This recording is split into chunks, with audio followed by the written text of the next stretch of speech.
कल कथा में कहा था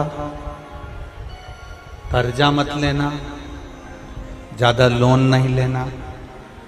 अगर हमें कुछ जरूरत भी पड़े तो हम देवाधिदेव महादेव की शरणागति में जाएं, हम भगवान शंकर के चरणों में जाएं, हम भगवान शंकर के पास पहुंचे। अगर हम देवाधिदेव महादेव के चरणों तक पहुंच गए तो हमारा जीवन सार्थक हो गया।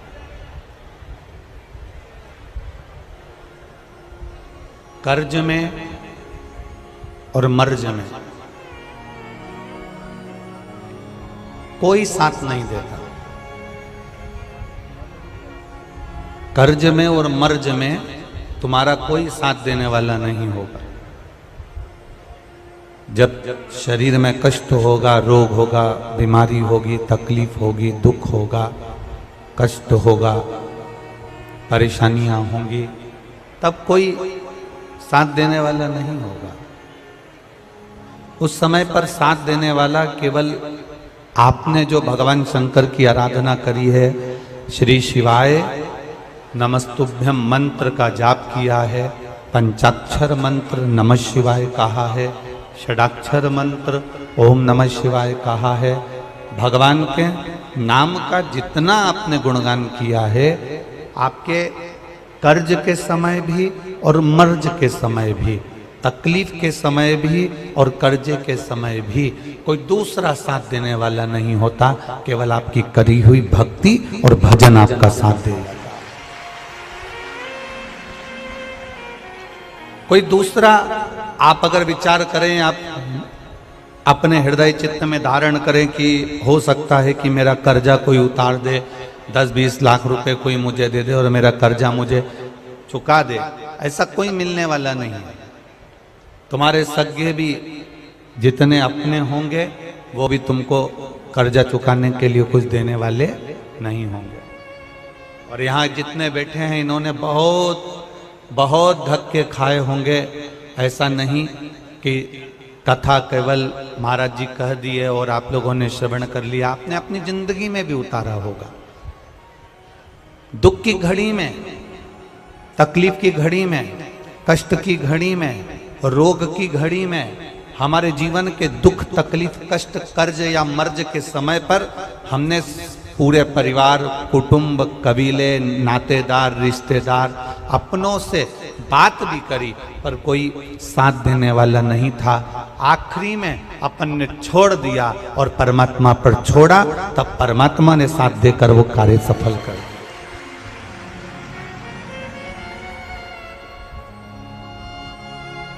यहां जितने मिलेंगे कोई साथ देने वाला नहीं है। कर्ज में और मर्ज में साथ देने वाला अगर मिलेगा तो मेरा महाकाल बाबा, मेरा काल अधिपति, मेरा महाकालेश्वर, मेरा कुबेर भंडारी ही मिलेगा।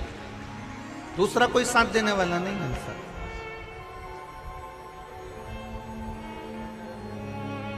आप जब तक किसी को खिला रहे हो, आप जब तक किसी को कुछ दे रहे हो, तब तक दुनिया के लोग आपका नाम ले रहे हैं। और जिस दिन आपने देना बंद कर दिया, जिस दिन कुछ प्रदान करना बंद कर दिया, दुनिया के लोग आपका नाम लेना भी बंद कर दें। जब दुख की घड़ी आती है, कष्ट की घड़ी आती है, तकलीफ की घड़ी आती है,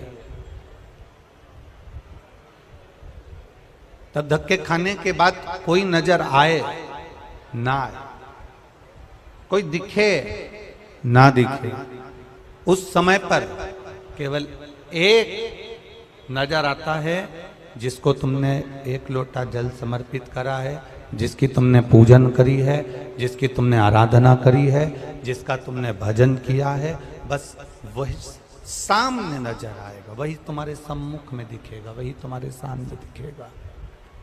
उसके सिवाय कोई तुमको नजर नहीं आएगा। आप कितने बड़े तेरक हो, आप कितने बड़े तैरने वाले हो, आप कितने बड़े भी तेरक हो, आप कितने बड़े भी गोताखोर हो, आप कितने बड़े भी तेरक क्यों ना हो महाराज, और कितने बड़े भी गोताखोर क्यों ना हो, पर महासागर की लहरों से आप बाहर नहीं निकल सकते। महासागर की लहरों से आप निकल नहीं पाओगे। आप कितने बड़े भी गोताखोर बन जाओ, आप कितने बड़े भी तैरक बन जाओ, महासागर के उस लहरों में अगर एक बार फंस गए तो निकलना बड़ा मुश्किल हो जाता है।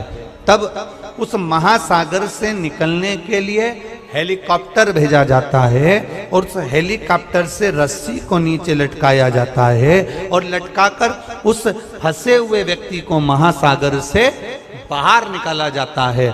जैसे महासागर में अच्छा अच्छा तैरक, अच्छा अच्छा गोताखोर भी फंस जाता है और वो बिना हेलीकॉप्टर के निकल नहीं पाता है, उसी तरह संसार सागर में आने के बाद अच्छे से अच्छा विद्वान भी फंस जाता है और शंकर के भजन से वो पार उतर जाता है।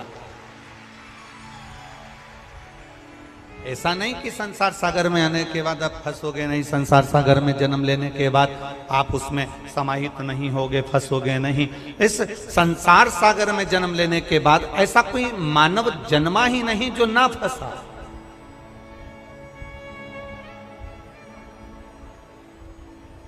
इस संसार सागर में जन्म लेने के बाद ऐसा कोई मानव है ही नहीं जो फंस ना पाया हो।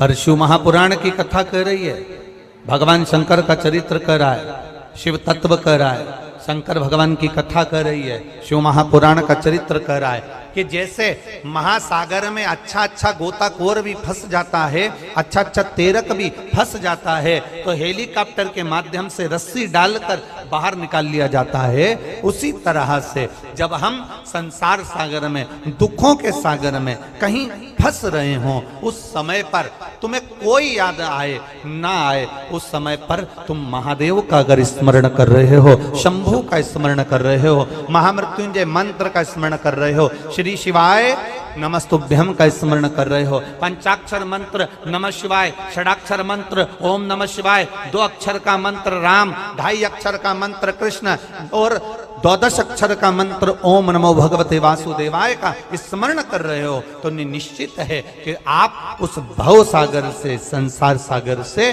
कुछ पार उतर सकते हो, आप दूर जा सकते हो। आज जितना सुख हम भोग रहे हैं ये परमात्मा की कृपा से हमने जो पूर्व में करा होगा, इसलिए अच्छा घर मिल गया, हमने पूर्व में कुछ अच्छा करा होगा, अच्छा पति मिल गया, पूर्व में हमने कुछ अच्छा करा होगा, अच्छी पत्नी मिल गई, पूर्व में कुछ अच्छा करा होगा, अच्छे बच्चे मिल गए, पूर्व में कुछ अच्छा करा होगा तो अच्छा परिवार मिल गया, पूर्व में कोई अच्छा करा होगा तो हमारा सनातन हिंदू धर्म मिल गया, और पूर्व में कुछ अच्छा करा होगा तो शिव महापुराण की कथा में। ये सनातन हिंदू धर्म भी ऐसे ही नहीं मिल जाता, हजारों हजारों जन्म, कोटि कोटि जन्म हमारे निकल गए होंगे। स्वयं शंकर भगवान माता पार्वती से कहते हैं, पार्वती सुनो, मेरा भजन करने वाला संसार सागर में ऐसे ही जन्म नहीं लेता, मेरी कथा सुनने वाला संसार सागर में ऐसे ही जन्म नहीं लेता, मेरे मंदिर में आने वाला संसार सागर में ऐसे ही जन्म नहीं लेता, मेरा मंत्र जाप करने वाला संसार सागर में ऐसे ही जन्म नहीं लेता। सुनो पार्वती, 84 लाख योनियां जब वो काटता है, प्रत्येक योनि में मेरा स्मरण करता है, तब जाकर कुछ अच्छा करते करते सनातन हिंदू धर्म में उसका जन्म होता है, तब जाकर वो भगवान का भजन कर पाता है, तब जाकर वो शिव की स्तुति कर पाता है। और सुनो पार्वती, ऐसा कोई धर्म नहीं जिसमें शिव नहीं। सुनो पार्वती, ऐसा कोई धर्म नहीं है जिस धर्म में लोग कहते हैं हम मंदिर नहीं जाते, जिस धर्म में लोग कहते हैं हम शंकर जी को नहीं मानते, जिस धर्म में लोग कहते हैं हम मूर्ति की पूजन नहीं करते, जिस धर्म में लोग कहते हैं हम देवालय शिवालय तीर्थ नहीं जाते, हम आपके धर्म को नहीं मानते। शिव महापुराण की कथा कहती है, इनके पूर्वजों को उठाकर देख लेना, ये आज भी शंकर की पूजन करते हैं और कल भी करते रहेंगे। शिव के बिना इनकी मुक्ति नहीं है, शिव के बिना इनका मोक्ष नहीं है, शंकर के बिना इनका उद्धार नहीं है।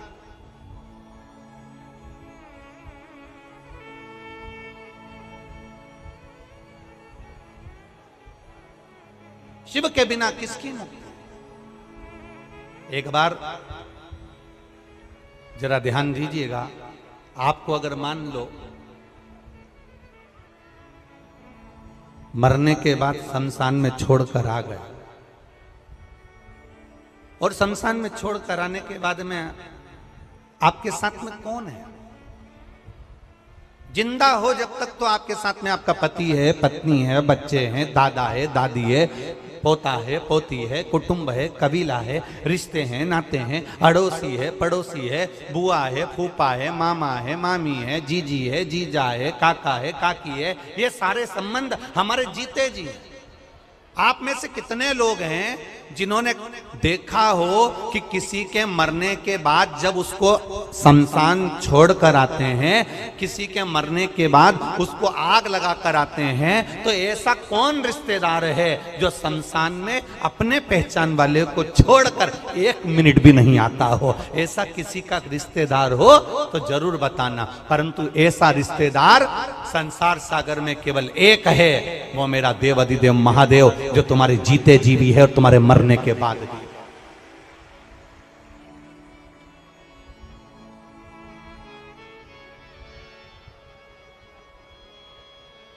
जीते जी भी है और मरने के बाद। महाराज, आपसे एक प्रश्न करना चाहता हूं भोपाल की इस पावन धरा पर।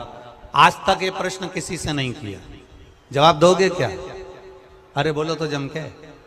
आज तक इस व्यासपीठ से ये प्रश्न कभी नहीं करा, इसलिए आपसे पूछना चाहता हूं, हेलमेट और सीट बेल्ट लगाने से सरकार का कोई फायदा होगा क्या?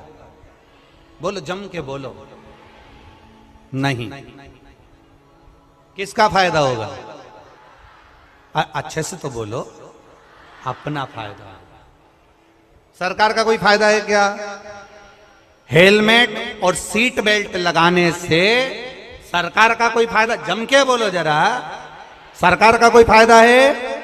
नहीं। फायदा किसका है? हमारा। शंकर जी के मंदिर में 1 लोटा जल चढ़ाने से सीहोर वाले पंडित प्रदीप मिश्रा का कोई फायदा है क्या? जम के बोलो। फायदा किसका है? हेलमेट लगाने से, सीट बेल्ट लगाने से तुम्हारा जब एक्सीडेंट होगा तो वो सीट बेल्ट तुम्हें बचा लेगा। तुम्हारा जब एक्सीडेंट होगा हेलमेट बचा लेगा। इसमें सरकार का कोई फायदा नहीं है। मंदिर में 1 लोटा जल चढ़ाने से फायदा तुम्हारा है। तुम्हारी दुख की घड़ी में मेरा महाकाल तुम्हारे साथ खड़ा होगा, सीहोर वाला महाराज नहीं। तुम्हारे जल चढ़ाने से सीहोर वाले महाराज का कोई फायदा नहीं है। तुम्हारे जल चढ़ाने से सीहोर वाले महाराज प्रदीप मिश्रा का कोई फायदा नहीं है। यह मत सोचना कि पंडित प्रदीप मिश्रा का कोई फायदा है। तुम जल चढ़ाओगे तो प्रदीप मिश्रा को कहीं से 1 रुपया मिल जाएगा। तुम्हारे जल चढ़ाने से चवन्नी मिल जाएगी, तुम्हारे जल चढ़ाने से अठन्नी मिल जाएगी। ना ना ना।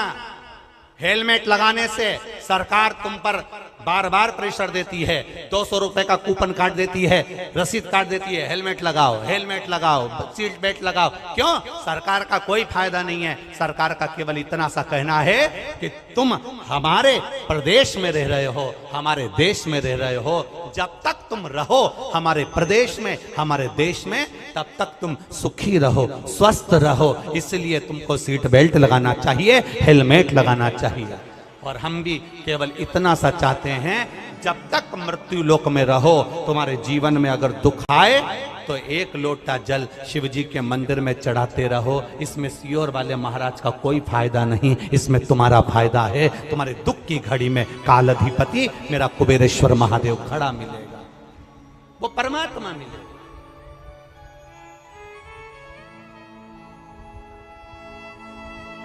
आपके भजन करने से हमारा कोई फायदा नहीं है, आपके स्मरण करने से हमारा कोई फायदा नहीं है। आपके भजन करने से आपका फायदा है, आपके मंदिर जाने से आपका फायदा है, शंकर जी को 1 लोटा जल चढ़ाने से आपका फायदा है, शंकर जी का पशुपति व्रत करने से आपको फायदा है। हमारा कोई लाभ नहीं है। लाभ तुम्हारा। देखो, एक पत्र में आया, एक पत्र में किसी ने लिखा,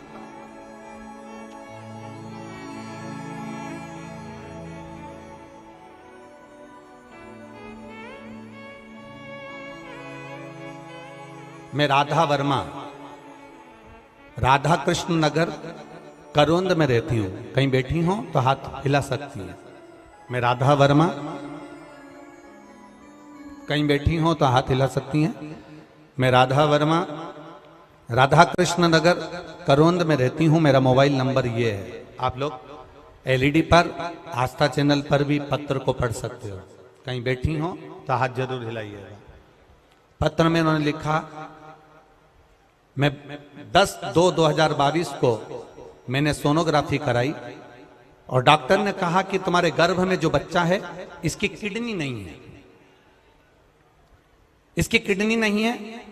गुरुदेव, बड़ा दुख हुआ।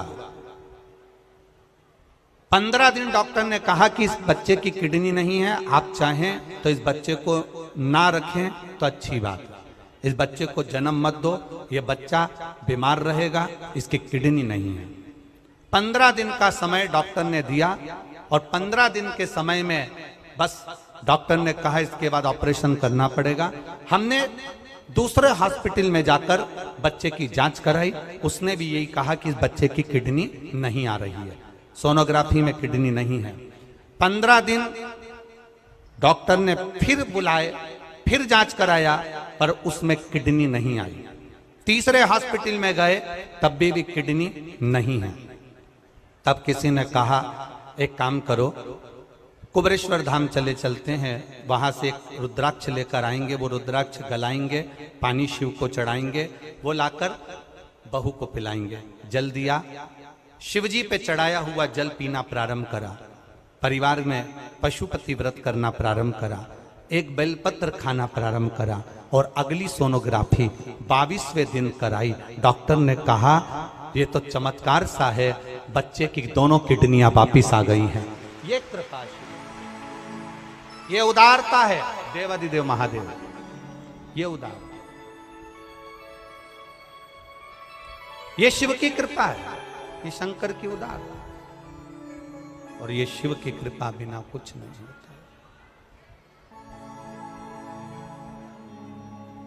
शिव की कृपा बिना कुछ नहीं होता। आप शिव की आराधना में लगे हो, शंकर की भक्ति में लगे हो, इसमें सियोर वाले महाराज का कोई लाभ नहीं है। आपने एक लोटा जल शंकर भगवान को चढ़ाया, विश्वास कर कर पीना प्रारंभ करा। आपने एक बेलपत्र शंकर भगवान को चढ़ाई, विश्वास कर कर खाना प्रारंभ किया। आपने शंकर भगवान के मंदिर में जाना प्रारंभ करा। आप 2 कदम चलकर शिव के दरवाजे तक जाते हो तो तुम्हारा दुख मिटाने के लिए वो कैलाश को छोड़कर तुम्हारे दरवाजे तक आता है। ये निश्चितता है।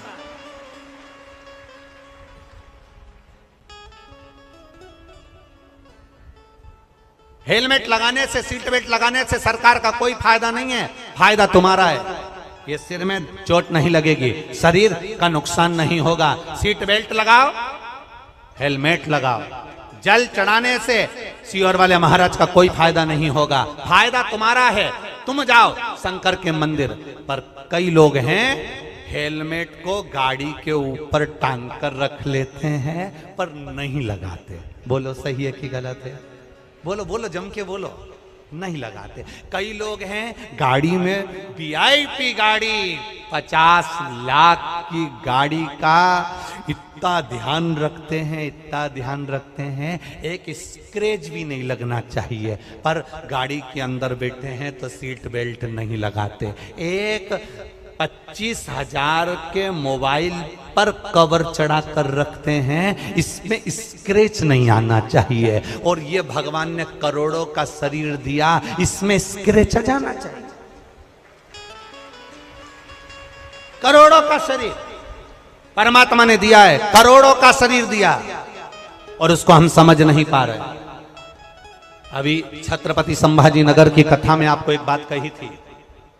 50 लाख की गाड़ी में, 30 लाख की गाड़ी में, 70 लाख की गाड़ी में, 80 लाख की गाड़ी में, 1 करोड़ की गाड़ी में, 50,000 की गाड़ी में, 25,000 की गाड़ी में, 72,000 की गाड़ी में, आप में से कितने लोग बैठे हैं जो अपनी गाड़ी में पेट्रोल डीजल की जगह गटर का पानी, नली का पानी, नाले का पानी डालकर चलाते हैं? आप में से कितने लोग बैठे हैं?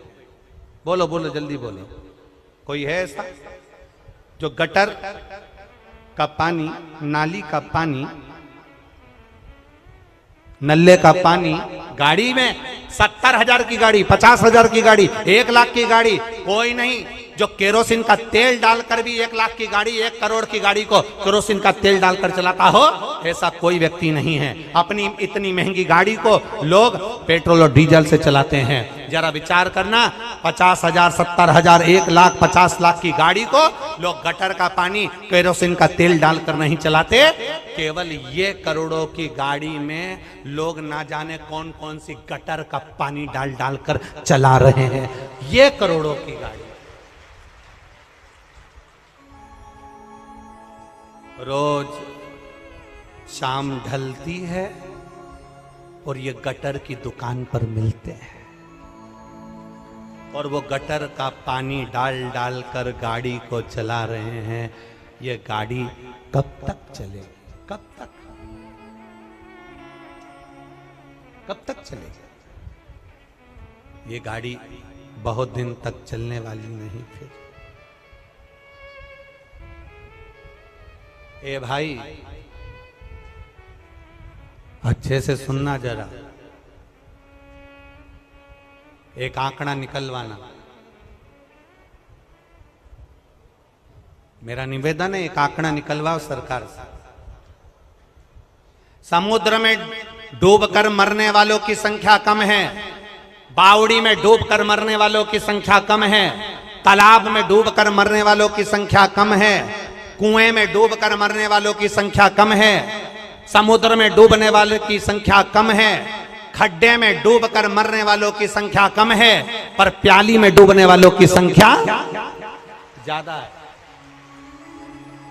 जितने समुद्र में डूबकर नहीं मरे, जितने पानी में डूबकर नहीं मरे, जितने तालाब और बावड़ी में डूबकर नहीं मरे, जितने कुएं और बावड़ी में डूबकर नहीं मरे, उतने नशे में डूबकर लोग मर गए हैं। जरा आंकड़ा निकलवाओगे तब समझ में आएगा। इस शरीर की कीमत को समझो कि करोड़ों का शरीर दिया है। एक एक किडनी 50-50 लाख की मेरे देव अधिदेव महादेव ने दी है। फेफड़े दिए, नेत्र दिए, श्रवण शक्ति दी, मुख दिया, हाथ दिया, पांव दिया, उसको धन्यवाद देते रहो। ये तेरी उदारता, ये तेरी कृपा है। तेरी कृपा बिना नहीं हो सकता। जो तू दिया है वो कोई नहीं दे सकता, जो तू दिया।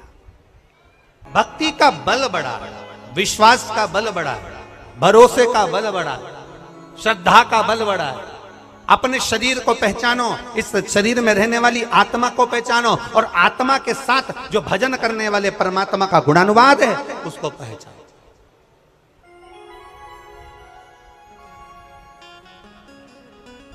पहचानना।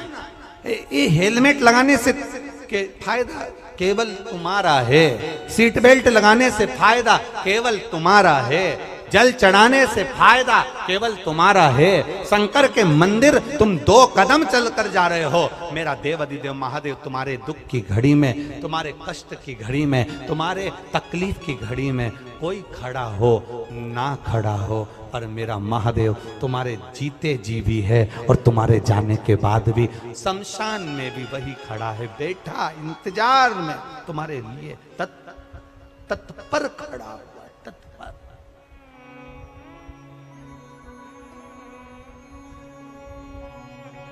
महाराज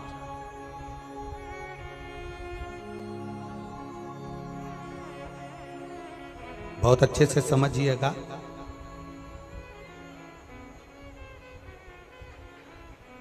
गाय को पकड़कर लेकर चलते जाओ, गाय का बछड़ा पीछे पीछे, बोलो बोलो जम के आए। बछड़े को पकड़कर लेते जाओ, गाय पीछे पीछे आएगी। बछड़े के पीछे गाय चलती है, गाय के पीछे बछड़ा चलता है, पति के पीछे पत्नी चलती है और जल चढ़ाने वाले भक्त के पीछे मेरा भोलेनाथ चलता है। मेरा शंभु, मेरा त्रिकालदर्शी, मेरा कैलाशी, मेरा विनाशी चलता है। शिव कृपा किसको कहते हैं? शंकर की उदारता किसको कहते हैं? शिव स्मरण किसको कहते हैं, शंकर की भक्ति किसको कहते हैं। इसमें सीहोर वाले महाराज का फायदा नहीं तुम्हारे जल चढ़ाने से, बेलपत्री चढ़ाने से सीहोर वाले महाराज का फायदा नहीं है, पर तुम्हारे जल चढ़ाने से, तुम्हारी बेलपत्र चढ़ाने से, तुम्हारे भजन करने से, तुम्हारा पशुपति व्रत धारण करने से फायदा तुम्हारा है। तुम दिल से शिव महापुराण की कथा सुन रहे हो, इतने सारे पंडाल, रोज पंडाल बढ़ रहे हैं, रोज पंडाल बढ़ाए जा रहे हैं, प्रतिदिन लाखों की संख्या में लोग बढ़ बढ़कर यहां आ रहे हैं। तुम्हारी लाखों की संख्या में आप लोग जो कथा सुनने आए हो, इतना विश्वास रख कर जाना कि खाली मेरा भोलेनाथ नहीं भेजेगा, तुम्हें भरकर भेजेगा, खाली नहीं भेजेगा। माता पार्वती जी ने भगवान शंकर की आराधना करी थी।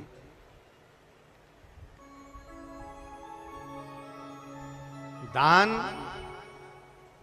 भजन, प्यासे को पिलाया गया पानी, भूखे को कराया गया भोजन, स्मरण, कीर्तन, मंत्र जाप, ये खाली नहीं जाता। कथा सुनने बैठे हो, ये खाली नहीं जाता। एक बड़ा सुंदर चरित्र, एक बार माता पार्वती जी ने शिव जी से संसार में सुख और दुख के बारे में स्मरण किया। आवाज बढ़ाओ। शिव जी से सुख और दुख के विषय में माता पार्वती जी ने प्रश्न किया। थोड़ा ध्यान से सुनना, बड़ा अच्छा चरित्र। काशी में नंदनवन में भगवान शंकर और पार्वती बैठे हैं।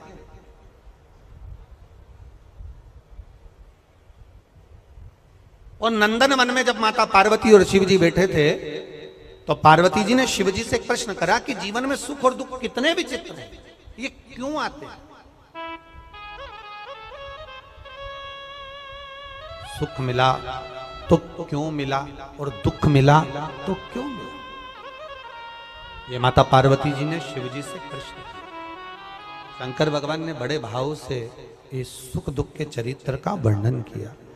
शिव जी कहते हैं, सुनो पार्वती, मैं तुम्हें एक चरित्र सुनाता हूं।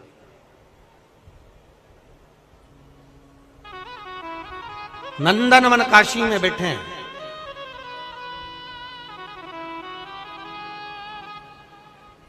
और नंदनवन काशी में बैठकर भगवान शंकर पार्वती जी से कर, मैं तुम्हें एक चरित्र सुनाता हूं।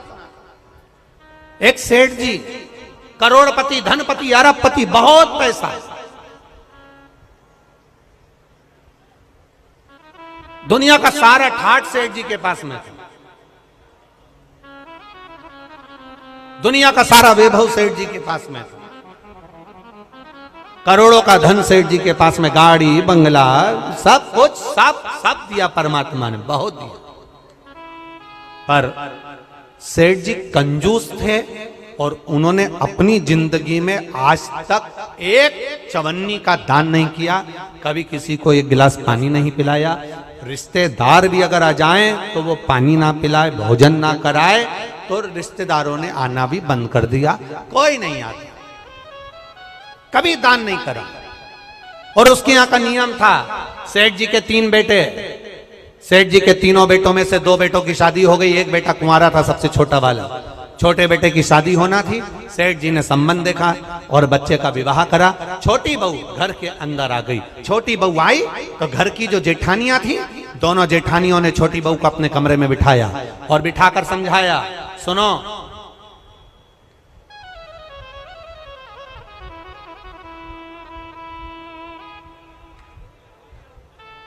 पहले ऐसा नियम था, अब आजकल ऐसा नियम तो नहीं है, पर पहले ऐसा नियम था कि लड़के की शादी होती थी और बहू को लेकर आता था ना, तो अपने खुद के घर में बहू को लेकर बाद में आता था।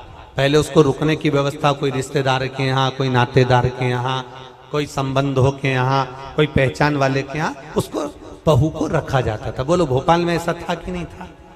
अरे बोलो, जम के तो बोलो, था ना ऐसा? लड़का शादी कर कर बहू को लेकर आया, सीधे अपने घर नहीं आया, पहले उसको कोई मित्र के आधिकारिक पहचान वाले दीदी, जीजा, बहनोई, नातेदार, रिश्तेदार, कुटुंब, कबीला, अड़ोसी पड़ोसी, रिश्ते वाला, उसके यहाँ पर उस बहू को, उस छोरे को, बहू बेटा को वहां रोका जाता। काय के लिए रोकते थे? उसको रोकने का कारण क्या था? उसको रोकने का कारण केवल एक था। क्यों रोका जाता था? केवल एक कारण से कि बहू जब वहां पर आए तो उसको हमारे घर के बारे में हमारे रिश्तेदार सब बता दें कि तुम्हारी सास ऐसी है, तुम्हारे ससुर ऐसे हैं, तुम्हारा देवर ऐसा है, तुम्हारा जेठ ऐसा है, तुम्हारा परिवार ऐसा है। अब जो छोटी बहू आई है तो दोनों जेठानियों ने उससे मिला और मिलकर कहा, सुनो, हमारे ससुर का एक नियम बड़ा प्रबल है, उसको याद रखना। हमारे ससुर का नियम बड़ा तेज है, उसको याद रखना। कौन सा नियम? छोटी बहू ने पूछा कि तुम्हारे यहाँ का नियम क्या है? तो हमारे ससुर का एक नियम है, कभी जिंदगी में अगर घर में रहना है तो दान बिल्कुल, बोलो बोलो जम के बोलो, नहीं करना। एक रोटी का भी दान मत करना। अगर डब्बे में रोटी बच जाए तो दूसरे दिन उस रोटी को मिक्सर में पीस के चूड़ा बना के खा जाना, पर गाय को भी मत देना। ये हमारे ससुर का नियम।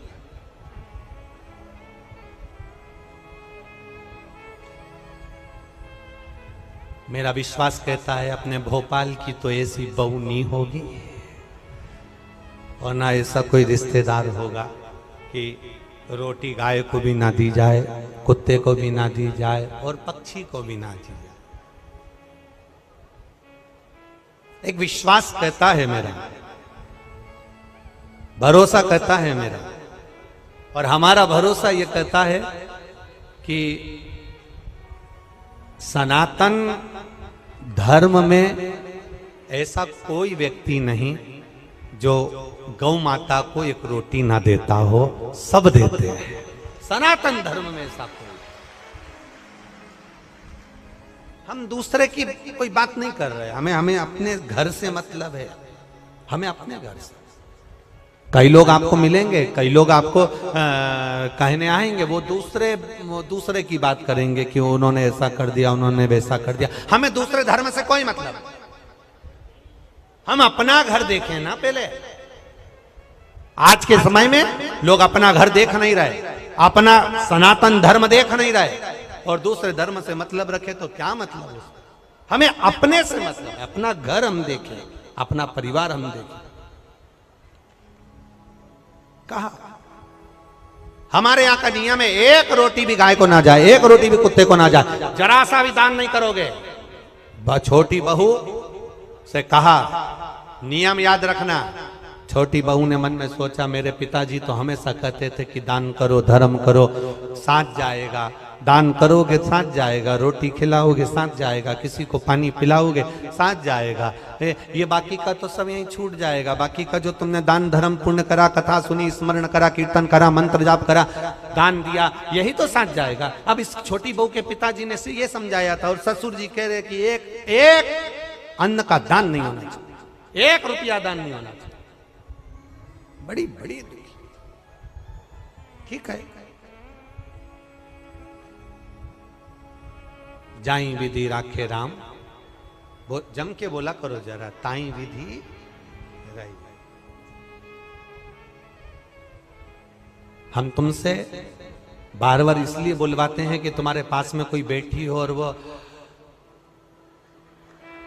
कर रही हो तो तुम उसके पास में बैठकर कम से कम बोल तो दो। जैसे ही बोलोगी वो भी जाग जाएगी, थोड़ी बहुत तो उठ ही जाएगी। अब छोटी बहू ने कहा ठीक है, जाई विधि राखे राम, ताई विधि, और सीताराम सीताराम सीताराम कही। चालू बहू रहने लगी। 4 महीने बीते, बहू छज्जे में कपड़े सुखा रही थी, गैलरी में कपड़े सुखा। नीचे एक भिखारी आ गया, उसने आवाज लगाई,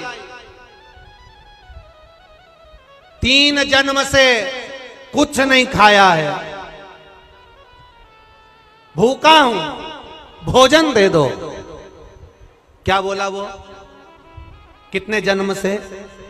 3 जन्म से कुछ नहीं खाया है, भूखा हूं, भोजन दे दो। बहू कपड़े सुखा रही थी, उसकी आंख में आंसू भर गए। हमारा नियम है, हमारे ससुर का नियम है, दान नहीं कर सकते। अब बोलूं तो बोलूं क्या इसमें? छोटी बहू अपने पिता के संस्कारों को छोड़ ना पाई और ऊपर कपड़े फटकते फटकते, कपड़े को जब पानी से निचोड़ते हैं, निचोड़ कर सूखने डालते हैं, तो एक बार फटक देते हैं। फटकने का मतलब ये होता है कि पानी झड़ जाए से मतलब नहीं होता। फटकने का मतलब ये होता है उसमें जो सल हैं वो अच्छे हो जाए।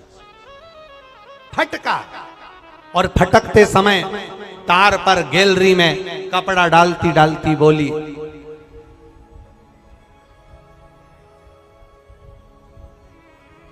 बासी खाना खा रहे हैं, कल हमारा उपास है। क्या बोली? आप भी बोलो, जम के बोलो। बासी खाना खा रहे हैं, कल हमारा उपास है। इतना भिखारी ने सुना और भिखारी चले गया। अब भिखारी तो चले गया, पर नीचे जो कुर्सी डाल के अखबार पढ़ रहा था, कौन? जम के बोलो, ससुर। बस उसने सुन लिया। अच्छा हुआ तुमने ससुर बोला हो, नहीं तो एक जगह कथा कर रहे थे, उन्होंने कह दिया एक भिखारी तो चले गया, पर नीचे जो कुर्सी डाल के अखबार पढ़ रहा था, तो लोगों ने कह दिया वो भी। भोपाल के लोग, एक बात तो है, इस मामले में समझदार बहुत है। जबरदस्ती लोग भोपाली लोगों का, भोपाल के लोगों के कह देते हैं साहब माँ तो इतनी गाली बकते हैं, माँ तो ये साड़ा तेड़ा बोलते हैं, साहब माँ तो बात बात में अपशब्द कह देते हैं। हमने देखा, अभी हमको भी यहाँ पर 3 दिन हो गए, सब अच्छे से ही बोल रहे हैं, सब अच्छे।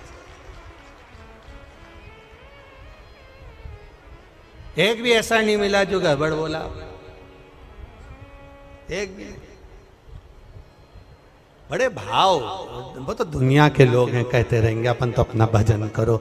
भिखारी चले गया, कुर्सी डालकर अखबार पढ़ रहा था। कौन? ससुर। और अखबार पढ़ते पढ़ते उसके कानों में शब्द गया कि बहू ने कहा बासी खाना खा रहे हैं, कल हमारा उपास है। भिखारी तो गया, ससुर को क्रोध आ गया और ससुर को गुस्सा आया। बताओ, कल की आई बहू, 4 महीने नहीं हुए, इसको कौन सा बासी खाना खाने को दे दिया और कौन सा इससे उपास करवा दिया? इतना अच्छा खाना मिल रहा है, रोज ताजा खाना खा रही है, अच्छे से रह रही है, इसका पति कमा रहा है और हम उपास करा रहे हैं। ससुर को क्रोध आया, उसने दोनों बहुओं को बुलाया। बड़ी बहुओं को बुलाकर कहा, अब इस बहू को मैं अपने घर में नहीं रख सकता, क्योंकि इसने मेरी बदनामी कर दी एक भिखारी के सामने। मेरी बदनामी कर दी है भिखारी के सामने।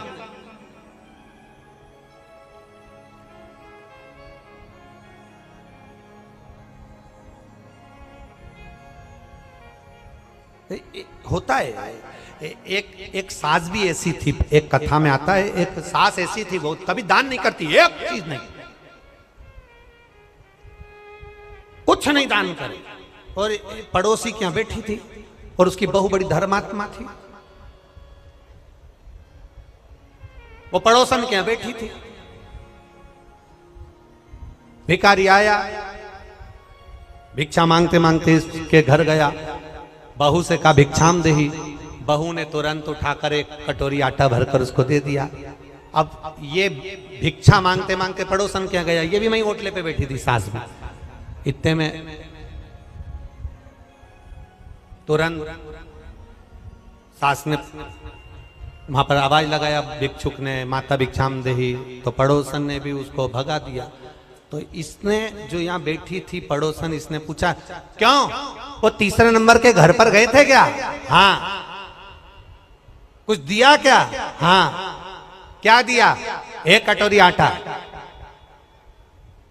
इसमें इतने में भिखारी का हाथ पकड़कर बुढ़िया लेकर अपने घर गई और बहू को बुलाया, बहू, ए बहू। बहू आई, क्या है मां? तूने भिखारी को 1 कटोरी आटा दिया? हाँ। किससे पूछ के दिया? किसी से नहीं, अपना घर है, दान करना चाहिए। इतने में सास को गुस्सा आया और भिखारी से कहा, भिक्षुक से कहा, तुमने मेरे घर से आटा लिया? हाँ, वापिस दो।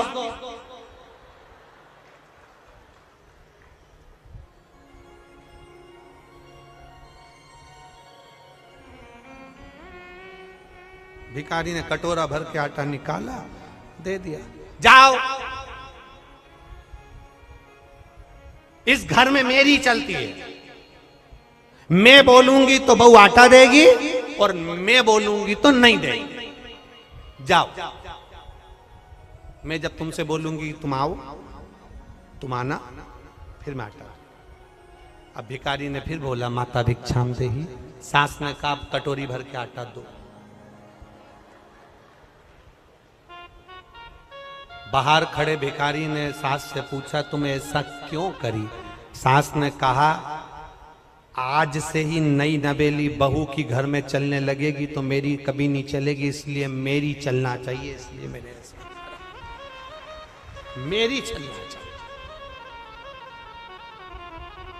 अब ससुर जी बैठे थे, ससुर ने बहुओं को बुलाया, इसने तुम्हारी इज्जत खराब कर दी। ये कह रही है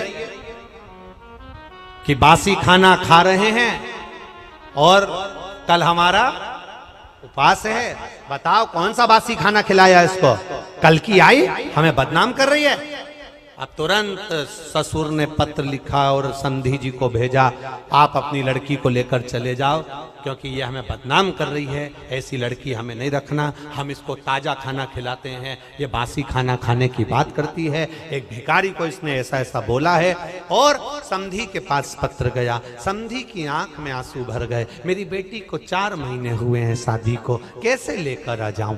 और मेरी बेटी ऐसी है ही नहीं, मैंने उसको संस्कार दिए हैं, वो कभी गलत कर ही नहीं सकती। ये मेरा विश्वास कहता है, ये मेरा भरोसा करता है। मैं कैसे कह दूं कि मेरी बेटी ने कुछ गलत कहा होगा, कि मैं भूखी मर रही हूं या मेरे उपास कर रही हूं या हम बासी खा रहे हैं? ये मेरी बेटी बोल नहीं सकती। भले बासा खा लेगी पर बोल नहीं सकती। आखिर हुआ क्या है? ससुर ने, समधी ने पंचायत बिठाई और पंचायत में बैठे हुए लोगों से कहा, क्या मेरी बेटी ऐसी है? नहीं, तुम्हारी बेटी तो संस्कारवान है, ऐसा बोल ही नहीं सकती। बुलाओ समधी को। और बुलाया सेठ जी को। बोलो सेठ जी, क्या बात है? सेठ जी ने कहा, ये खड़ी लड़की, ये खड़ी मेरी छोटी बहू, इसने भिखारी से कहा हम बासी खाना खा रहे हैं और कल हमारा उपास है। पूछो नहीं बोला क्या इसने? रोज ताजा खाती है, चाय बनाकर पीती है, दूध पीती है, गरम गरम भोजन करती है। फिर इसने कैसे कह दिया कि बासी खाना खा रहे हैं और कल हमारा उपास है? इतने में पंचायत ने बेटी से पूछा, बेटी बता कि बासी खाना खा रहे हैं, कल हमारा उपास है, तूने भिखारी से ऐसा क्यों कह दिया? बेटी कहती है, मेरे पापा कहते थे ये जो मकान दिख रहा है, जो ये दुकान दिख रही है, जो ये गाड़ी दिख रही है, ये हमने पूर्व में करा होगा, बासी है, पुराना करा था तो आज मिल गया, और अगर आज नहीं करेंगे तो कल भूखे मरना पड़ेगा, इसलिए उपास करना पड़ेगा।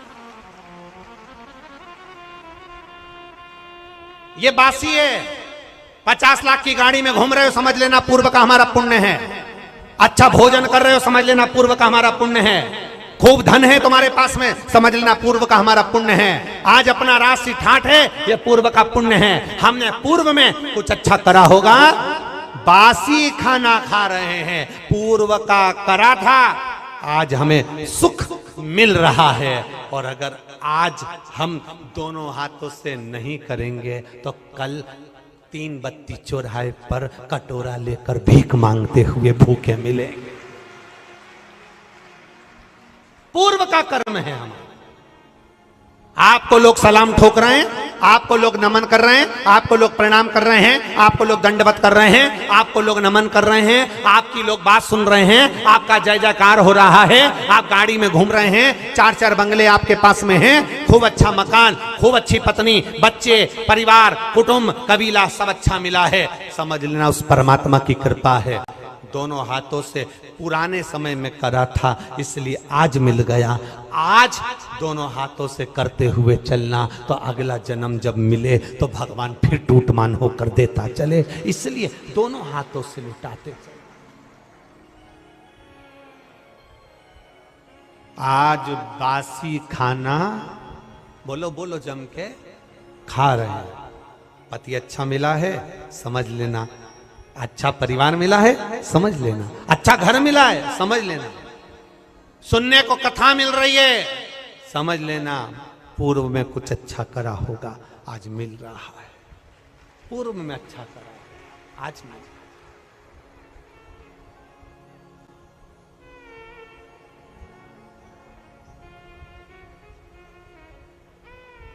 क्या ये शिव महापुराण की कथा भोपाल में पहले नहीं हो सकती थी? बोलो बोलो जम के। पर ललाट पर तो लिखा होना चाहिए कि किसके माध्यम से होगी और कौन करवाए।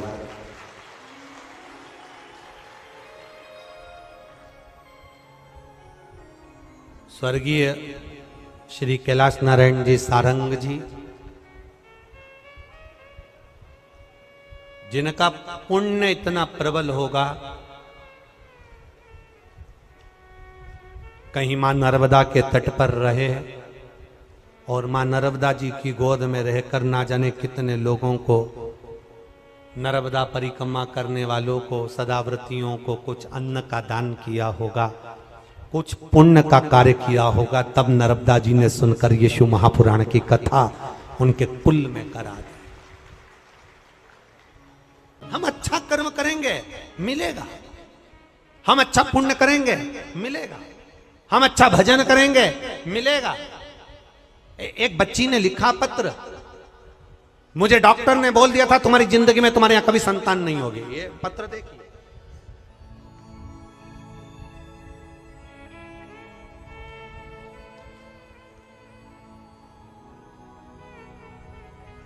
मेरा नाम मनीषा चोटेले है। मैं एकतापुरी कॉलोनी अशोका गार्डन में रहती हूं।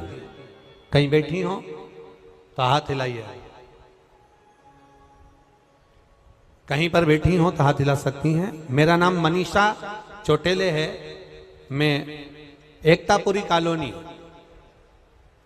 अशोका गार्डन में रहती हूं।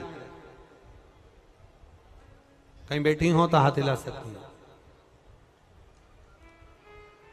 अशोका गार्डन में रहती हूं। मैं बाबा की कृपा का क्या बखान करूं महादेव, पर मेरा पूरा भरोसा हो गया गुरुदेव, बड़ी कृपा। मेरी बहन करिश्मा की शादी को 5 साल हो गए थे, संतान का सुख नहीं। जितने डॉक्टरों को दिखाया सभी डॉक्टरों ने बताया कि आपको संतान का सुख नहीं हो सकता, क्योंकि आप में कुछ प्रॉब्लम है जिसके कारण बस संतान का सुख नहीं होगा। सारे ट्रीटमेंट करवाए, संतान का सुख नहीं हुआ। टेस्ट बेबी करवाया, संतान का सुख नहीं हुआ। जब टेस्ट बेबी करवाने के बाद भी संतान का सुख नहीं हुआ, तब आखिरी में हार कर बैठ गए। हमारे किसी परिचित ने कहा, एक छोटी सी क्लिपिंग व्हाट्सएप पर भेजी जिसमें शिव महापुराण की कथा आपकी आई, वो देखना चालू करी। हमने हमारी बहन को भेजा। बहन ने पशुपति व्रत निकाला, सफेद आंकड़े की जड़ का प्रयोग करा, शंकर जी को लोटा भर जल चढ़ाकर पीना चालू करा और बाबा की कृपा से उसका गर्भ ठहर गया। 17 जनवरी 2023 को मेरी बहन के यहाँ संतान की प्राप्ति हो गई, जिसका मैं फोटो लगा रही हूं। यह शिव तत्व है, यो घड़ी है। उसकी कृपा, उसकी दया, उसकी उदारता कम नहीं होती।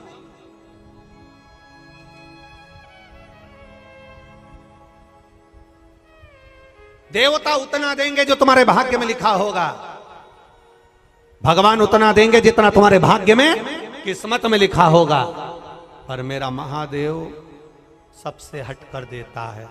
तुम्हारे भाग्य में अगर दुख लिखा है तो उसको जल चढ़ाते हो शंकर भगवान पर, तुम जल चढ़ाते हो, जैसे जल चढ़ाते चढ़ाते पहले कोई चंदन लगाकर गया और जल चढ़ाते चढ़ाते चंदन धुल जाता है, जैसे जल चढ़ाते चढ़ाते भगवान पर अबीर गुलाल धुल जाता है, जल चढ़ाते चढ़ाते भगवान पर लगाया हुआ जो कंकु आदिक है, हल्दी है, वो धुल जाता है। जैसे जैसे रोज रोज शंकर भगवान पर जल चढ़ाते जाते हो, प्रतिदिन 1 लोटा जल चढ़ाते जाते हो, वैसे वैसे हमारी किस्मत में लिखा हुआ दुख भी मिट जाता है, हमारे भाग्य में लिखा हुआ दुख कट जाता है।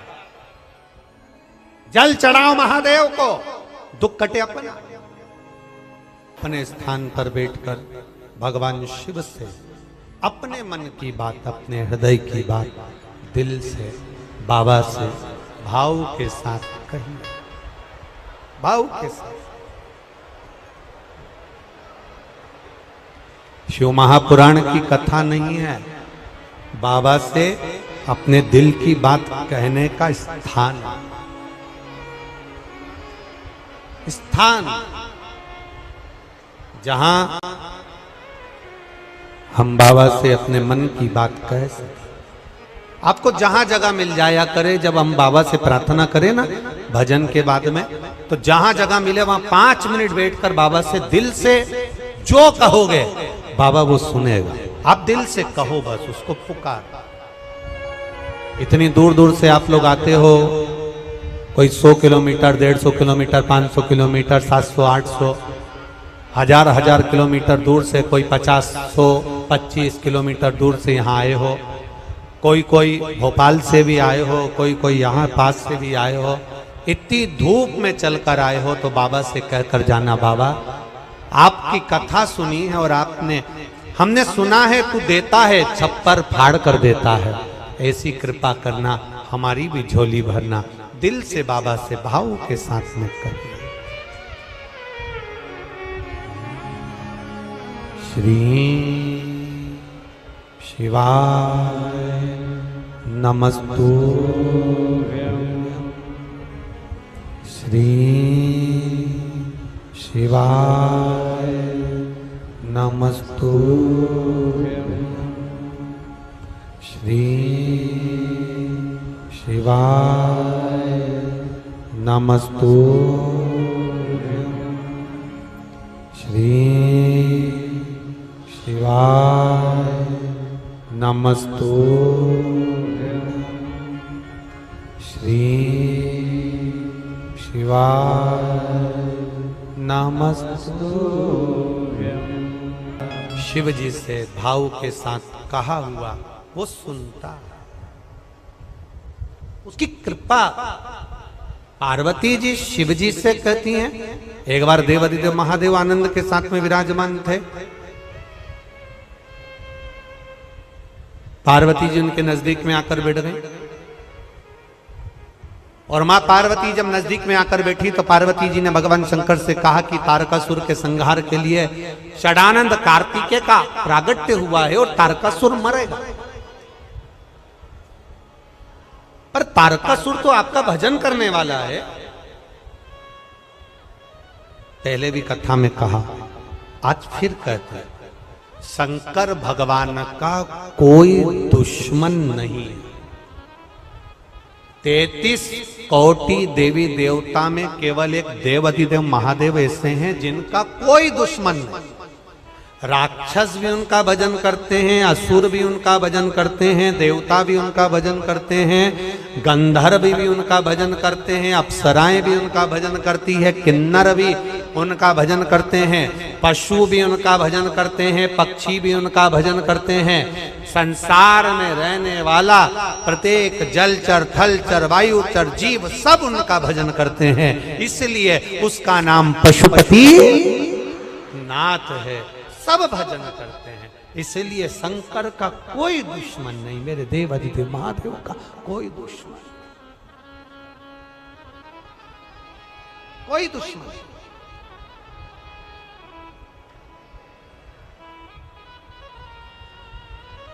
शिव का कोई द्रोही नहीं।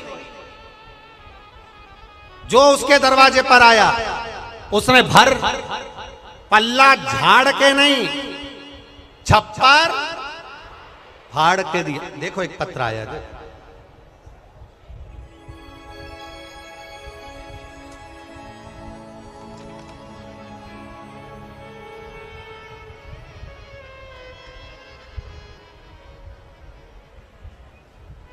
मैं किरण साहू, पति टेकराम साहू, भोपाल टीला जमालपुरा में रहती हूं। कहीं बैठी हो तो हाथ हिलाइएगा। जहां कहीं बैठी हो, कहीं बैठी हो तो दोनों हाथ हिला दीजिएगा ऐसा एक बार।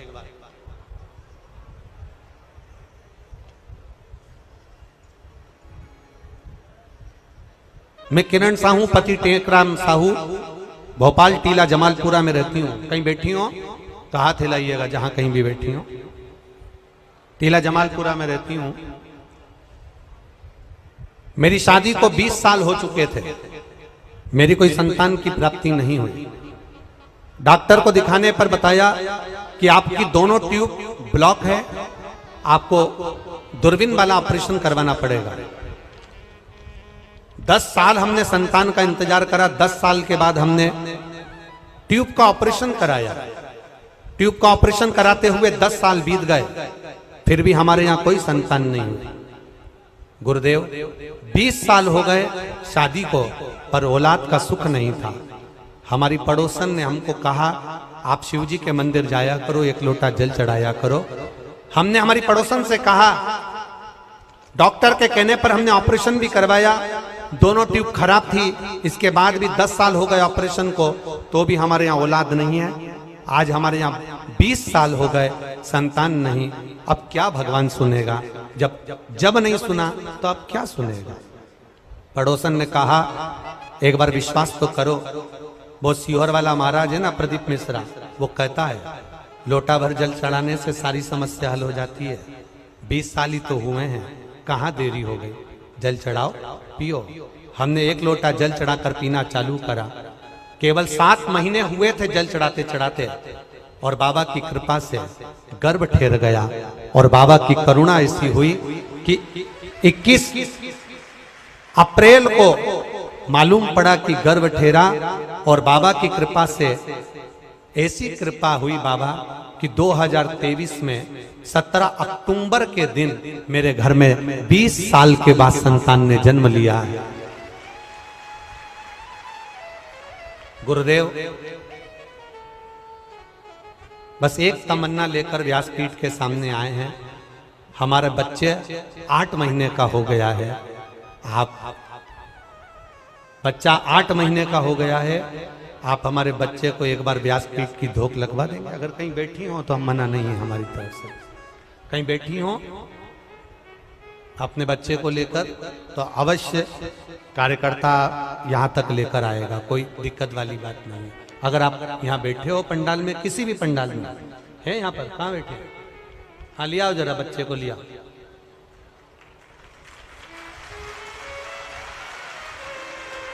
हाँ लिया ही। एक पत्र और बड़ा सुंदर आया, ध्यान दीजिए। गुरुदेव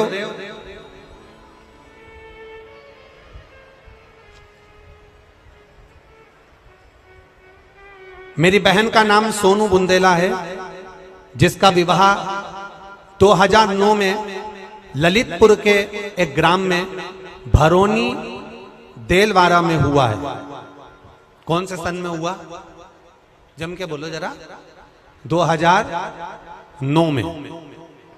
2009 में ललितपुर के ग्राम भरोनी देलवारा में मेरी बहन का ब्याह हुआ है, जिसका नाम सोनू बुंदेला है। गुरुदेव 2009 से आज तक मेरी बहन का गर्भ नहीं ठहरा। गुरुदेव 2009 के बाद मेरी बहन के घर संतान की प्राप्ति नहीं हुई। 22 साल हो गए थे गुरुदेव, और बाबा का 1 लोटा जल और पशुपति व्रत से मेरी बहन के घर में 22 साल के बाद बच्चा आया है, जिसका मैं फोटो लगा रहा हूं। 22 वर्ष के 2009 के बाद संतान की प्राप्ति नहीं। ये शिव तत्व, ये उघड़ी, ये शिव। 20 वर्ष के बाद बाबा ने जो संतान दी है, बहुत बहुत एक बार जोरदार ताली बजाकर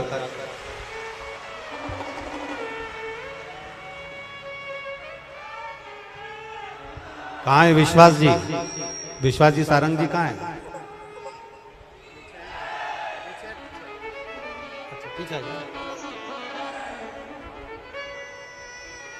इसको आप भी गोदी में लो, ये शंकर जी का प्रसाद है। 20 साल के बाद हुआ,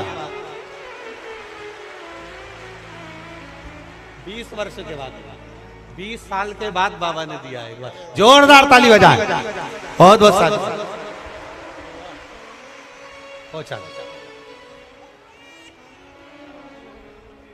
रोइए मत, अब खुश होइए, बाबा ने दे दिया ना, यही बाबा की कृपा।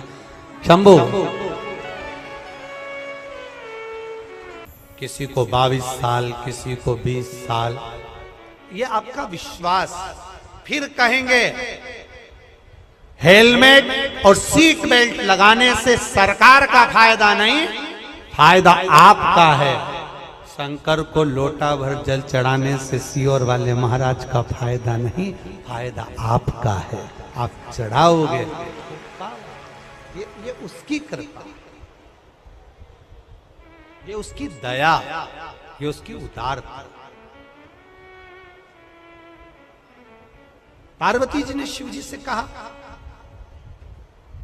तारकासुर के प्राण हरने के लिए षडानंद कार्तिकेय जी का जन्म हुआ है, पर वो तो आपका भजन करते हैं, वो तो आपका गुणगान करते हैं।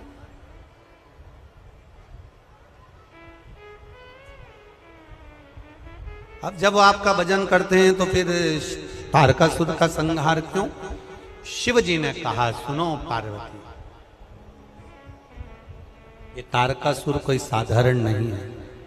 पार्वती, ये तारकासुर सबका द्रोही है, पर मेरा भजन करता है। इसी ने तो वर मांगा था कि अगर मरूंगा तो शंकर भगवान के पुत्र के द्वारा मरूंगा, क्योंकि ये चाहता था कि मेरी शादी हो जाए। ये चाहता है कि मेरा विवाह हो जाए, मेरी शादी हो जाए।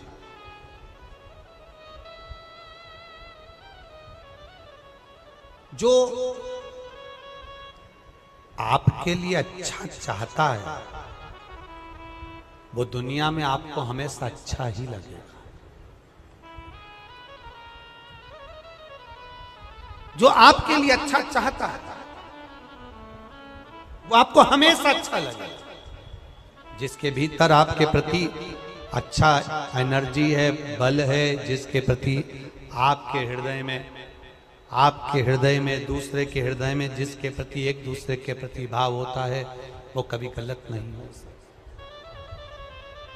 तारकासुर मरेगा जरूर, क्योंकि ये देवताओं का द्रोह, शिव का कोई दुश्मन नहीं है, शंकर भगवान का कोई द्रोही नहीं है।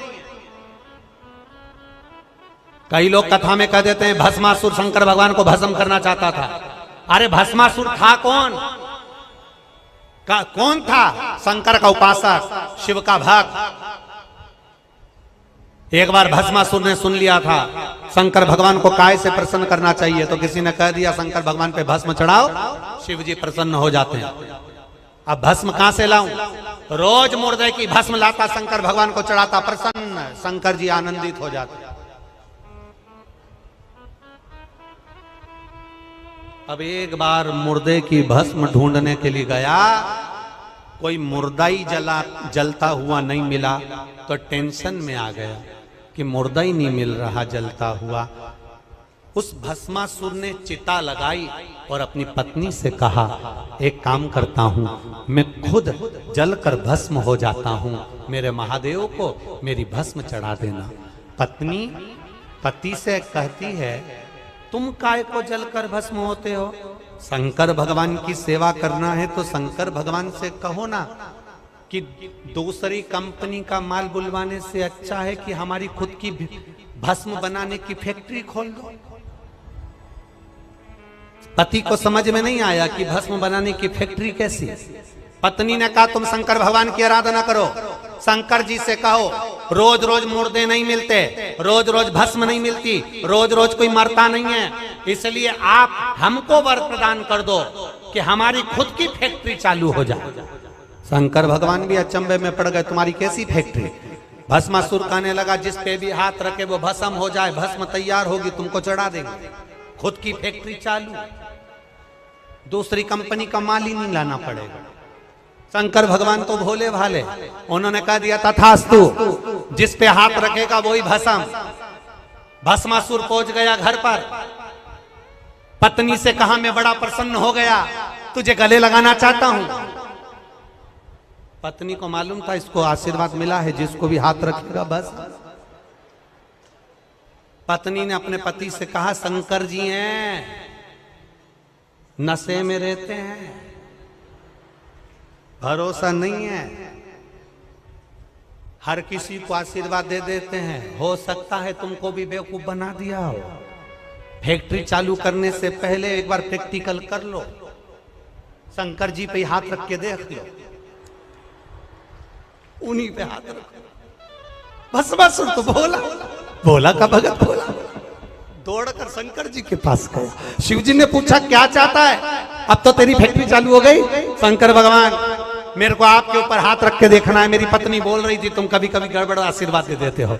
शिव जी बोले, दादा मैं ही मिला था। शंकर भगवान आगे, भस्मासुर पीछे, भागते गए भागते गए भागते गए, भगवान विष्णु के पास पहुंच गए। नारायण जी चरण दबा रहे थे लक्ष्मी जी से, शंकर जी को आता हुआ देखकर बैठ गए। भगवान ने पूछा क्या हुआ? भस्मासुर आ रहा है। कौन भस्मासुर? उसकी खुद की फैक्ट्री चालू हो गई, जिस पे हाथ रखेगा वो भस्म हो जाएगा। भगवान विष्णु बोले, तो मेरे पास काय को ले आया? प्रभु मेरे पास क्यों लाए हो? हाथ रखने के लिए आया। शंकर भगवान तो शेषनाग के पीछे, लक्ष्मी जी अंदर, नारायण अकेले। भगवान विष्णु ने देवर्षि नारद को बुलाया तो नारद भी नहीं आ रहा, हाथ रख देगा तो कोई नहीं आ रहा। विपता की घड़ी में कोई नहीं आता। तब भगवान शंकर भगवान पीछे से चिल्लाकर बोले, प्रभु आपने मोहिनी रूप धारण करा था, एक बार फिर धर लो। ये स्त्री के चक्कर में पड़ जाएगा तो पूरी फैक्ट्री आग लगा देगा। नारी एक ऐसी होती है जो अच्छी अच्छी फैक्ट्री में ताला डलवा देती है। अच्छी अच्छी फैक्ट्री, बस तुम स्त्री का रूप रख लो। भगवान विष्णु ने स्त्री का रूप रखा। भस्मासुर आकर देखा, क्या सुंदर है, इतनी सुंदर। भस्मासुर ने कहा, मैंने इतनी सुंदर नारी कभी नहीं देखी, मैं तुमसे शादी करना चाहता हूं। पहली बार में प्रपोज कर दिया, पहली बार मैं तुमसे शादी कर। भगवान बोले, कोई बात नहीं, तुम्हारी सुंदरता देखकर मैं भी शादी करना चाहती हूं, क्योंकि तुम इतनी बड़ी कंपनी के मालिक हो, तुम्हारी इतनी बड़ी फैक्ट्री है, इतने बड़े कंपनी के मालिक से शादी क्यों ना करूंगी? मैं तुमसे शादी करने को तैयार हूं, पर शर्त एक है, तुम्हारी कंपनी से मुझे कोई मतलब नहीं, मेरा नाचने का बड़ा शौक है, मेरे बराबर का नाचने वाला चाहिए। भस्मासुर बोला, मेरे जैसा तो दुनिया में कोई नाच ही नहीं सकता। अब जिसको शादी करना रहती है वो तो 25 बार बोलता है ना। एक लड़का अटक के बोलता था, उसकी शादी नहीं हो रही थी।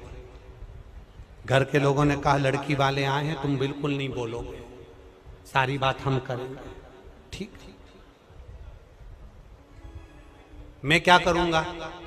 माँ ने कहा, तुम एक काम करो, आज मेहमान आए हैं तो हमने तुम्हारी शादी पक्की हो जाए, उसके लिए सत्यनारायण भगवान की कथा करवाई है, तुम बैठे बैठे केवल पंजेरी खाना। सत्यनारायण भगवान का वो आटा सिका हुआ, शक्कर मिली हुई पंजेरी खाना। कोई बोलेगा भी नहीं, क्योंकि तुम खाने में लगे रहोगे तो कोई पूछेगा भी नहीं। ठीक है। अब ये पंजेरी खाने में लगा था, मुंह में भरी थी पंजेरी, इतने में एक ने तो पीछा ही पकड़ लिया। साहब आपका नाम क्या? बार बार पूछे, नाम क्या, नाम क्या, नाम क्या, नाम क्या, नाम क्या। अब ये अटक के तो बोलता था, तो ये चालू हो गया, फूल चल,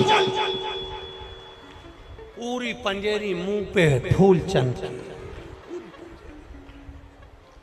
रिश्तेदारों ने सोच लिया बहुत लंबा फूल चंद है, 3 मिनट से फू फू कर रहा था, तब जाके चंद निकला। अपनी लड़की का नाम सुंदरी है, अगर एक बार सू पे अटक गया तो बस एक ही काम करता रहेगा,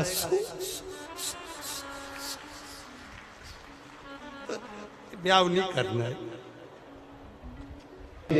भगवान बोले,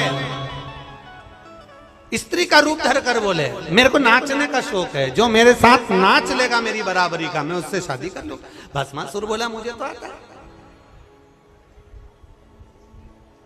भस्मासुर बोला, मुझे आता है। अब जिसको शादी करना है, जिसको नौकरी चाहिए, नौकरी वाला व्यक्ति एक जगह एक लड़का कंपनी में गया, कंपनी के मालिक ने पूछा, तुम्हें गाड़ी चलाना आती है? 2 व्हीलर आती है।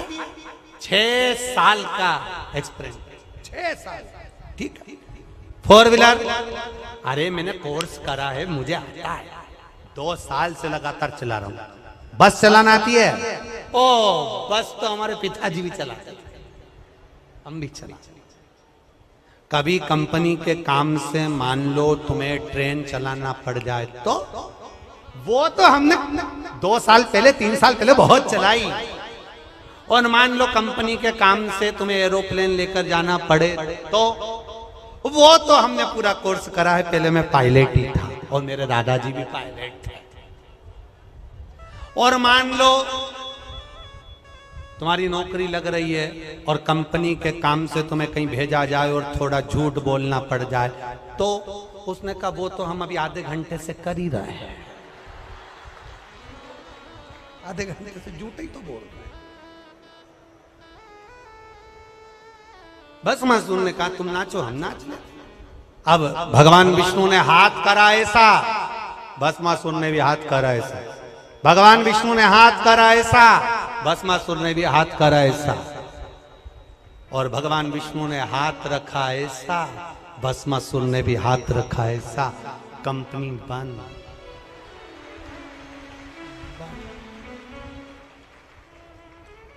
इसलिए निवेदन है, खुद की धर्म पत्नी अगर घर में है तो उसका सम्मान करो।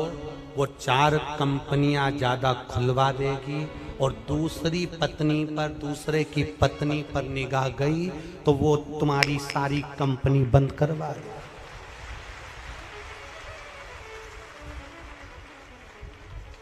इसलिए जगदम्बा जैसी मिली है, उसी की आराधना करते रहो। किसी दूसरी काल रात्रि को मत देख लेना, नहीं तो मंदिर में जो घंटा लटका होता है उसको अच्छे से देख लेना। वो दिन भर बजता है और कोई भी बजा जाता है तो तुम्हारी हालत भी वैसी हो जाएगी, कभी इधर से बजाएंगे कभी उधर से बजाएंगे। काहे जाए? शिव स्तुति, भगवान का भजन। तारकासुर मरेगा, हाँ, शिव का कोई द्रोही नहीं, शंकर भगवान का कोई दुश्मन नहीं। मेरे भोलेनाथ का कोई दुश्मन नहीं, मेरे शंभू का कोई दुश्मन नहीं।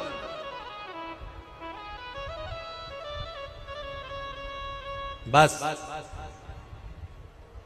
सबके दुश्मन होंगे पर मेरे शंकर का कोई दुश्मन नहीं होता। उसको पशुओं का नाथ भी कहते हैं, इसलिए उसका नाम पशुपति नाथ है। उसको पशुओं का नाथ भी कहते हैं।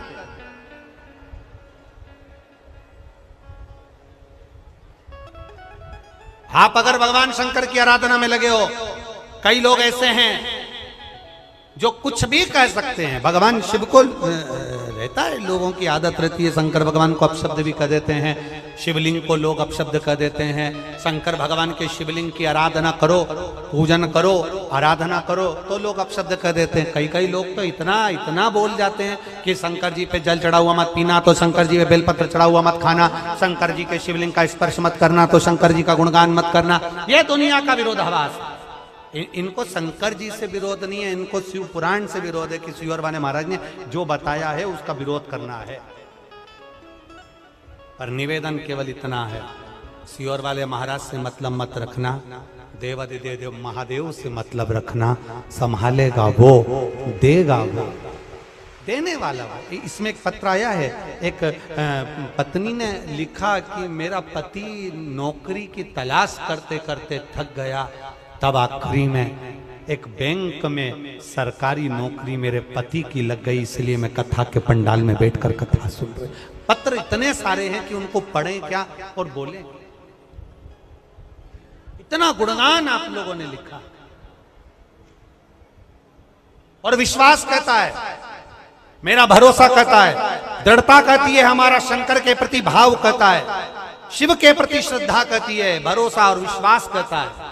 जितने लोग कथा सुनने के लिए बैठे हो, जितने टीवी चैनल के माध्यम से आस्था चैनल पर कथा सुन रहे हो, जितने फेसबुक यूट्यूब पर कथा सुन रहे हो, इतना ध्यान लगाकर सुनना, जहां भी 2-4 महीने में कथा होगी ना, आपका एक पत्र इसी व्यासपीठ पर रखा हुआ मिलने वाला है। भरोसे उसके करो भजन। शिव का कोई द्रोही नहीं। तारकासुर को माता पार्वती जी ने कह दिया, कार्तिकेय को सुनो षडानंद कार्तिकेय, अगर तारकासुर का वध करना है, हृदय में बाण नहीं लगना चाहिए, क्योंकि इसके हृदय में शिव समाया हुआ है। हृदय में शिव बैठे।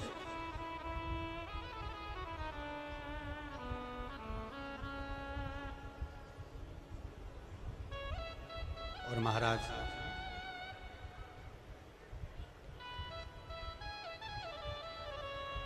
हृदय में अगर शंकर बैठा है तो कष्ट ना पहुंचे,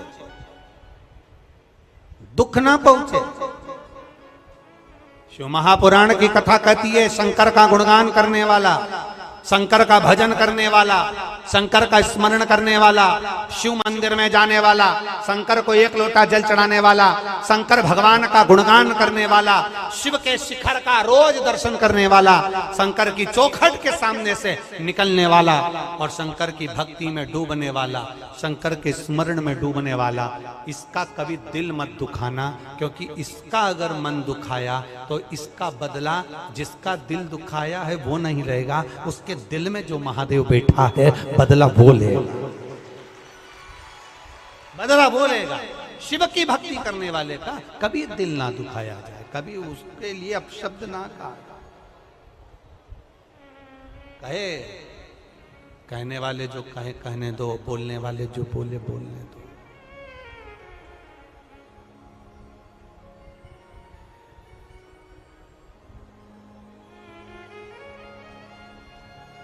आपका कर्म भगवान शिव की भक्ति का गुणगान करना है, स्मरण करना। शिव कथा कर रही है, शिव का स्मरण कर रहा है। तारकासुर सामने आया, षडानंद कार्तिकेय जी ने तीक्ष्ण तीक्ष्ण बाण चलाया। मां पार्वती जी नजदीक में खड़ी थी, तारकासुर के देख रही हैं। माता पार्वती जी तारकासुर का ध्यान मां जगतजननी जगदम्बा के चरणारविंद की ओर गया, माता पार्वती के चरणों की ओर ध्यान दिया। जब हम श्री शिवाय नमस्तुभ्यम बोलते हैं, जब हम महामृत्युंजय मंत्र बोलते हैं, जब हम नमः शिवाय बोलते हैं, ओम नमः शिवाय बोलते हैं, तो भगवान का ध्यान भी हमारी ओर आता है। जैसे एक प्रयास करो आप, थोड़ा सा प्रैक्टिकल करके देखना, थोड़ा सा प्रैक्टिकल, कहीं खड़े होके आवाज लगा देना, कमला, ओ कमला। जितनी कमला बैठी होगी ना वो पलट के जरूर देखे। राम, ओ राम। जितने राम बैठे होंगे वो पलट कर जरूर देखेंगे। पलट कर देखिए।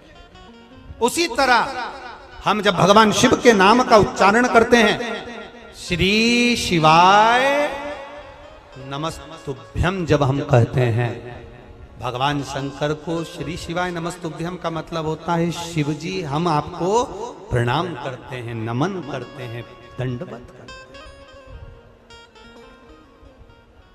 नमन करते हैं।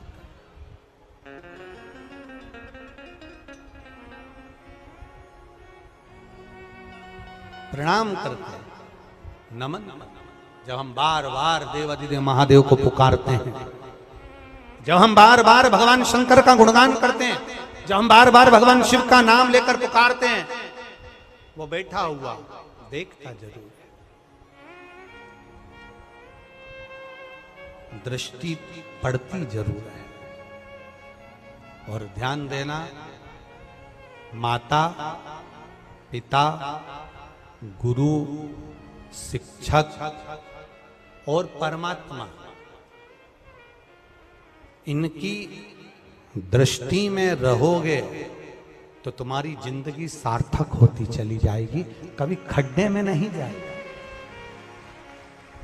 माता पिता गुरु शिक्षक और परमात्मा की दृष्टि में अगर रहोगे तो भटकोगे नहीं, तुम्हारा मार्ग प्रशस्त रहे, तुम्हारा मार्ग सहज है। आप जब जब पुकारते हो, एक बार दिल से आप सब बैठकर भाव से फिर पुकारो, श्री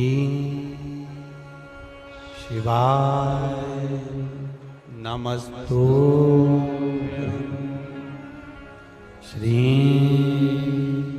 शिवाय नमस्तुभ्यं,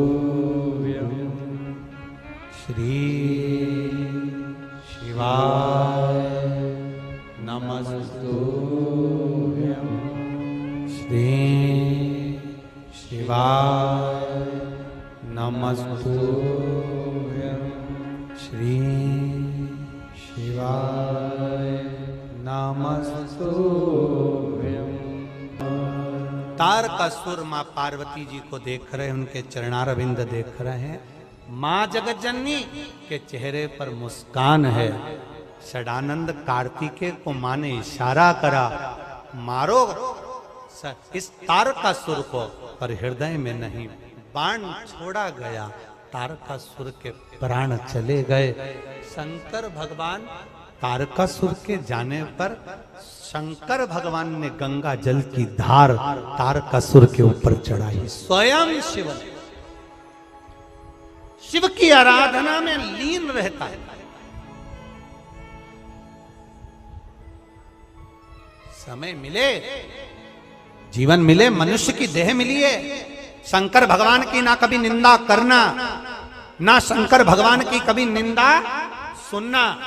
शंकर का कोई गुणगान करने वाला मिले, शंकर का कोई भजन करने वाला मिले, शंकर की भक्ति में कोई डुबाने वाला मिले तो उसकी भी निंदा ना सुनना, ना करना। बन सके शिव का गुणगान करना, बन सके कोई कष्ट में हो तो एक बार जरूर कह देना कि अगर ज्यादा तकलीफ है कहीं मत जाओ, किसी बाबा जोगी के चक्कर में मत पड़ना, आड़े टेढ़े के चक्कर में मत पड़ना। कोई तुमसे कह दे मैं चुटकी भर में तुम्हारे दुख मिटा दूंगा, समझ लेना वो खुद ही अंदर से बहुत दुखी है, दूसरे का दुख क्या मिटाएगा। दुख तो मेरा महादेव उसके ऊपर जल चढ़ाने से मिटा दे। किसी के चक्कर में कोई कहे तुमसे, कितना ही कहे, नहीं, कर्म करो, मेहनत करो, और कर्म करते करते शिव की आराधना, कर्म करते करते भगवान शंकर की आराधना में डूब गए। तारकासुर चले गए, समाप्त। और तारकासुर गया, प्राण छूटे।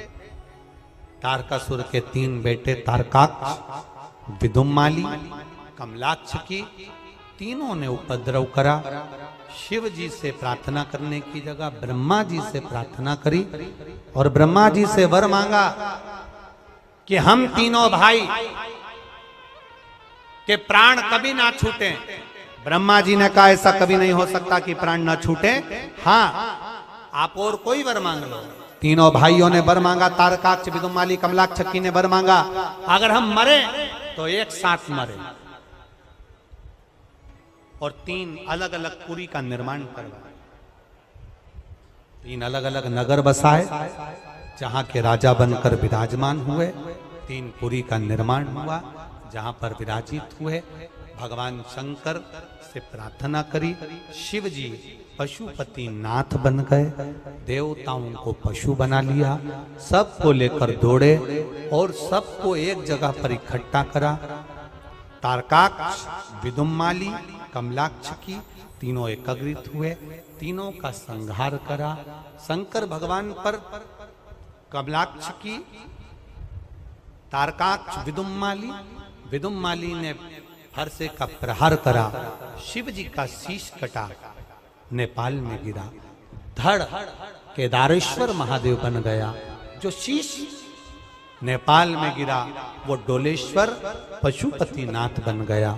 भगवान शंकर का एक नाम प्रसिद्ध हो गया। बोल पशुपतिनाथ भगवान की। पशुपतिनाथ भगवान का नाम पड़ा। भगवान शिव की पशुपति व्रत का विधान और महामृत्युंजय मंत्र से शिव जी पर चढ़ाए गए पुष्प का विधान का स्मरण कल की कथा में करेंगे। भगवान श्री गणेश जी महाराज का प्रागट्य हुआ है। जोरदार ताली बजाएं, भगवान गणेश जी पधार रहे हैं। भगवान गणेश जी महाराज का प्रागट्य हुआ है। हर हर महादेव। बड़े भाव के साथ में आज कथा का तृतीय दिवस यहाँ पर विराम की ओर है। 2 दिन की कथा और रही है। बड़े भाव के साथ, आनंद के साथ श्रवण करो और अपने जीवन को सार्थक बनाओ, अपने जीवन को आनंदित करिए। हर हर